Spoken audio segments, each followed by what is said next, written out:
Malar's kitchen பார்க்கும் உங்கள் அனைவருக்கும் என்னுடைய அன்பான வணக்கம். இன்றைக்கி ரொம்ப சூப்பராக சிக்கன் மசாலா எப்படி செய்யணும்னு நம்ம பார்க்க போகிறோம். இந்த சிக்கன் மசாலா சாதம், சப்பாத்தி, பூரி இது எல்லாத்துக்குமே ரொம்ப நல்லாயிருக்கும். ஸோ வாங்க இந்த சூப்பரான சிக்கன் மசாலாவை நம்ம எப்படி செய்யுதுன்னு முதல்ல பார்க்கலாம். சிக்கன் மசாலா பண்ணுறதுக்கு நான் இன்றைக்கி 1/2 கிலோ சிக்கன் எடுத்து தண்ணியில் 2-3 தடவை நல்லா வாஷ் பண்ணி எடுத்து வச்சுருக்கேன்.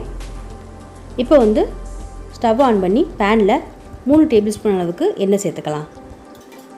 எண்ணெய் நல்லா சூடான பின்னாடி இதில் ஒரு சின்ன துண்டு பட்டை, ஒரு விரிஞ்சலை, ஒரு நட்சத்திர சோம்பு, அப்புறம் 2 லவங்கம், 1 டீஸ்பூன் சோம்பு இதெல்லாம் சேர்த்து நல்லா பொரியட்டும். பொரிஞ்சு வாசனை வந்த பின்னாடி நீல வாக்கில் கட் பண்ணி வச்சுருக்க 2 பெரிய வெங்காயத்தை சேர்த்துக்கலாம். இது கூடவே கொஞ்சமாக உப்பு சேர்த்து வெங்காயத்தை நல்லா வதக்கிக்கலாம். உப்பு சேர்க்கும் போது வெங்காயம் ரொம்ப சீக்கிரம் வதங்கிடும்.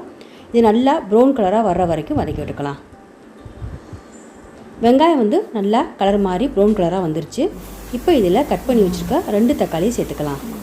தக்காளி, வெங்காயம் ரெண்டுமே சரிசமமான அளவு எடுத்திருக்கேன். 1/2 கிலோ சிக்கனுக்கு 2 வெங்காயம் 2 தக்காளி போதுமானது. தக்காளியை நல்லா மசிற அளவுக்கு இதை வதக்கி விட்டுக்கலாம். தக்காளி இப்போ நல்லாவே மசிய வதங்கிடுச்சு. இப்போ எல்லாத்தையும் மிக்ஸ் பண்ணி விட்டுட்டு இதில் 1 டேபிள் ஸ்பூன் அளவுக்கு இஞ்சி பூண்டு விழுது சேர்த்துக்கிறேன். இஞ்சி பூண்டு விழுதையும் நல்லா பச்சை வாசனை போகிற வரைக்கும் வதக்கி விட்டுக்கலாம்.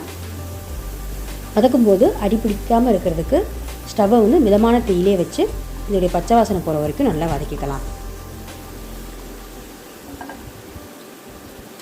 இப்போ இஞ்சி பூண்டு விழுது நல்லாவே வதங்கிடுச்சு. இப்போ நம்ம சுத்தம் பண்ணி வச்சுருக்க சிக்கன் துண்டுகள் எல்லாத்தையும் இதில் சேர்த்துடலாம். சேர்த்துட்டு எல்லாத்தையும் நல்லா மிக்ஸ் பண்ணி விட்டுறலாம்.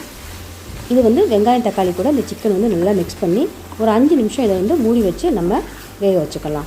இப்போ மசாலா தூள் எதுவுமே சேர்க்க வேணாம். சிக்கன் இப்போ நல்லாவே மிக்ஸ் பண்ணிட்டோம். இப்போ இதை மூடி வச்சிடலாம்.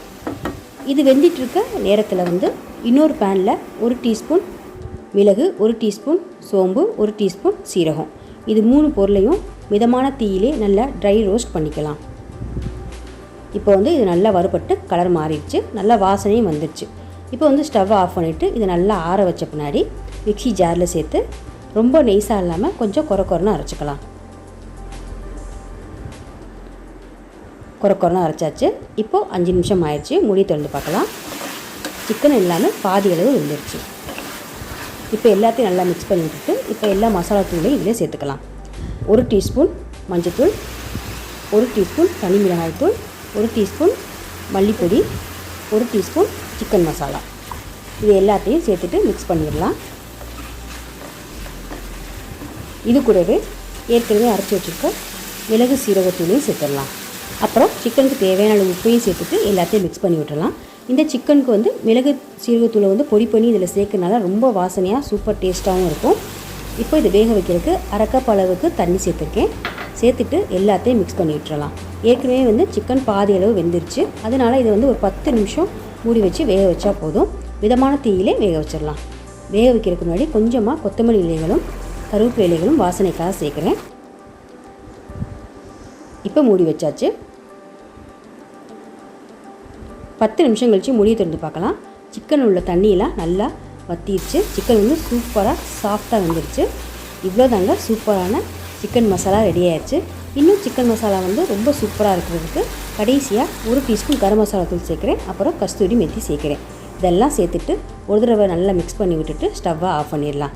சூப்பரான சிக்கன் மசாலா இப்போ ரெடி ஆயிடுச்சு. சூடாக சாத்து கூட நீங்கள் சாப்பிட்டா ரொம்ப நல்லாயிருக்கும். அப்புறம் சப்பாத்தி, பூரி எல்லாத்துக்கும் ரொம்ப சூப்பராக இருக்கும்.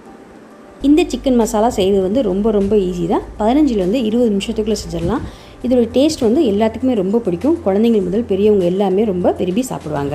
நீங்களும் இதை வீட்டில் ட்ரை பண்ணி பாருங்கள். எப்படி இருந்துச்சுன்னு கமெண்ட்ஸை சொல்லுங்கள். இந்த வீடியோ உங்களுக்கு பிடிச்சிருந்துச்சுன்னா வீடியோ கீழே லைக் பண்ணுங்கள், ஷேர் பண்ணுங்கள். அப்புறம் இது வரைக்கும் நீங்கள் மலர்ஸ் கிச்சனுக்கு சப்ஸ்கிரைப் பண்ணலன்னா மறந்துடாமல் சப்ஸ்கிரைப் பண்ணிடுங்க. கூடவே பக்கத்தில் இருக்க பெல் பட்டனை ப்ரெஸ் பண்ணிடுங்க. அப்போ தான் நான் போடக்கூடிய வீடியோஸ் எல்லாமே நீங்கள் உடனுக்குடன் பார்க்கலாம். மீண்டும் பார்க்கலாம். நன்றி, வணக்கம்.